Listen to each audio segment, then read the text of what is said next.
Good evening, students. I am here to explain you the topic group by. First, we'll do some questions based on group by, and then I will tell you the use of having clause. Without wasting time, I'll directly come to the topic group by. First of all, I would like to tell you that whenever you want to use group by in MySQL, you have to check that in any of the columns given in the table, are you getting any data which is in the form of a group? For example, if you look the category column, we have manager, manager, executive, executive, clerk, clerk, salesman. So now if my question is write a query to display the total number of employees in each category, मतलब इस table में हर category में कितने number of employees हैं. तो अब आप मुझे बताइए कैटेगरी, सबसे पहले तो हमें हर कैटेगरी के नंबर ऑफ एम्प्लॉयज बताने हैं. तो हमारे पास कैटेगरीज कितनी है.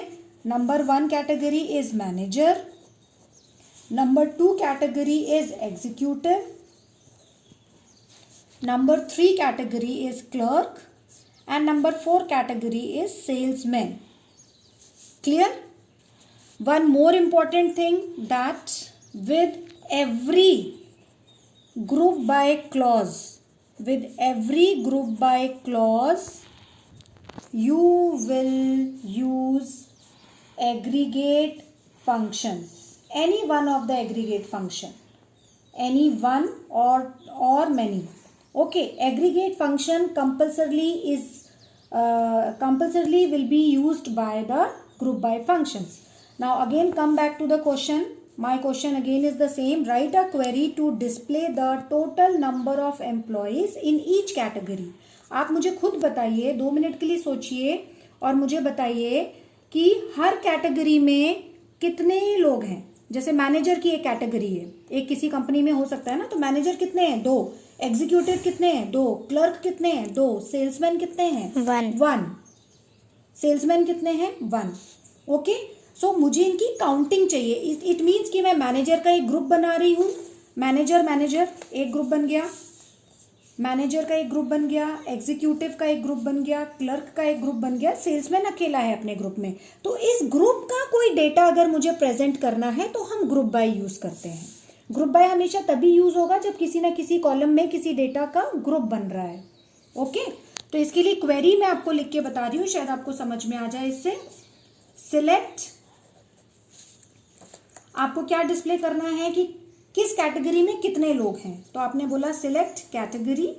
First I want to display the category, then count asterisk from, table name is hotel, then group by. Syntax वगैरह इसके नोट्स और वीडियोस में ऑलरेडी आप लोगों को भेज चुकी हूँ, जस्ट एक एक्सप्लेनेशन है अगर किसी को नहीं समझ में आया हो तो. From hotel, group by. अब ग्रुप बाय के बाद हमेशा उस फील्ड का नाम लिखते हैं जिसमें आपको ग्रुपिंग करनी है. तो यहां पर हमारा क्वेश्चन क्या है, display the total number of employees in each category. Her category में कितने लोग हैं. तो ग्रुप किसका बन रहा है, कैटेगरीज का ग्रुप बन रहा है. तो group by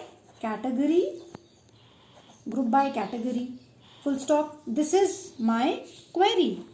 select what I want to display in the output, select category, comma, count asterisk. Why count asterisk? I just told you that in group by we need to compulsorily use any of the aggregate functions. You know that we already have 5 aggregate functions: count, minimum, maximum, sum and average. इन 5 में से कोई ना कोई aggregate function जरूर group by में लगेगा. उसका question ही ऐसा होगा जिसमें आपको इनमें से कोई ना कोई चीज निकालनी होगी. ठीक है, तो ये हमारी क्वेरी थी. Select category, comma, count asterisk. अब आप देख लीजिए ग्रुप बाय कैटेगरी. इस क्वेरी का एग्जीक्यूशन कैसे होगा. ग्रुप बाय कैटेगरी, सबसे पहले ये कैटेगरी के ग्रुप्स बनाएगा, पीछे से क्वेरी चलेगी तो group by category means category के ग्रुप बनाइए, तो इन्होंने ग्रुप बना दिए, मैनेजर का एक ग्रुप बन गया, एग्जीक्यूटिव का एक ग्रुप बन गया, क्लर्क के 2 ग्रुप बन गए और सेल्समैन का एक ही ग्रुप बना। ओके, अब इसमें हमें डिस्प्ले क्या करना है, सिलेक्ट कैटेगरी कॉमा काउंट एक्सट्रिक, तो कैटेगरी ग्रुप वाइज डिस्प्ले करनी है, सारी की सारी कैटेगरीज डिस्प्ले नहीं करनी है, कैटेगरी का ग्रुप डिस्प्ले करना है। तो फर्स्ट कैटेगरी क्या आ गई हमारे पास, मैनेजर, और मैनेजर का count asterisk, group by counting चलेगी क्योंकि ग्रुप फंक्शन है, तो ग्रुप मैनेजर को आप काउंट करिए 1 2, तो यहां पर आ गया 2। Second category is executive, executive, how many executives are there, 2, and third category is clerk, how many clerks are there, 2, and fourth category is salesman, how many salesmen are there, 1.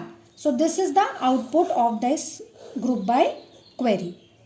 कि आपको बस इतना याद रखना है कि ग्रुप, जिस भी कॉलम में ग्रुप बन रहा है ग्रुप बनाइए, ग्रुप बाय के बाद फील्ड का नाम लिख के, और अगर उन्होंने काउंटिंग पूछी है तो काउंट फंक्शन यूज होगा, अगर उन्होंने पूछा है टोटल सैलरी ग्रुप वाइज तो सारे ग्रुप का जो टोटल सैलरी आएगा तो सम फंक्शन यूज हो जाएगा, अगर कोई मैक्सिमम डेटा पूछा है किसी ग्रुप का तो मैक्सिमम फंक्शन यूज हो जाएगा, मिनिमम कुछ पूछा है तो minimum will be used, if they have asked for counting then count will be used, average will be used and so on.